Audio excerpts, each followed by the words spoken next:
എല്ലാവർക്കും news first മലയാളത്തിന്റെ പുതിയൊരു വീഡിയോയിലേക്ക് സ്വാഗതം. ക്രിക്കറ്റ് വാർത്തകൾ ആദ്യമേ അറിയാൻ ഈ ചാനൽ മറക്കാതെ സബ്സ്ക്രൈബ് ചെയ്യുക.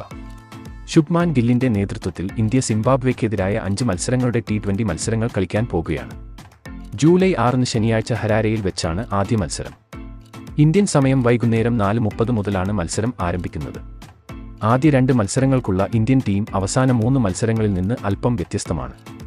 ലോകകപ്പ് വിജയിച്ച ടീമിനൊപ്പം ഉണ്ടായിരുന്ന സഞ്ജു സാംസൺ, എസ് ജയ്സ്വാൾ, ശിവദുബെ എന്നിവർക്ക് പകരക്കാരായി ഹർഷത് റാണ, സായ് സുദർശൻ, ജിതേഷ് ശർമ്മ എന്നിവരെ BCCI പ്രഖ്യാപിച്ചു. അവർ അവസാന 3 മത്സരങ്ങളിൽ ടീമിനൊപ്പം ചേരും. 2016 സിംബാബ്വേക്കെതിരെ ഇന്ത്യ അവസാനമായി T20 പരമ്പര കളിച്ചത്.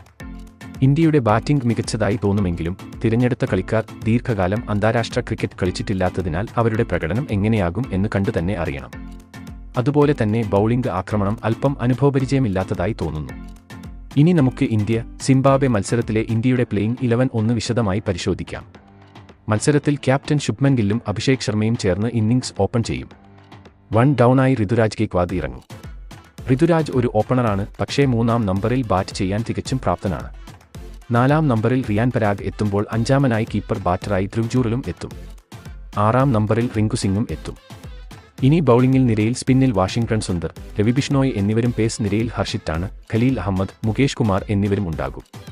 എല്ലാവരും തന്നെ IPL-ൽ മികച്ച പ്രകടനമാണ് കാഴ്ചവെച്ചത്. എന്തായാലും ഇന്ത്യക്ക് മികച്ച പ്രകടനം കാഴ്ചവെക്കാൻ പറ്റും എന്ന് ഉറപ്പാണ്. അപ്പോൾ ഇതിനെപ്പറ്റി നിങ്ങളുടെ അഭിപ്രായം എന്തെന്ന് താഴെ കമന്റ് ചെയ്യുക. അപ്പോൾ ഇതുപോലെ കൂടുതൽ ക്രിക്കറ്റ് വാർത്തകൾക്കായി ഈ ചാനൽ മറക്കാതെ സബ്സ്ക്രൈബ് ചെയ്യുക.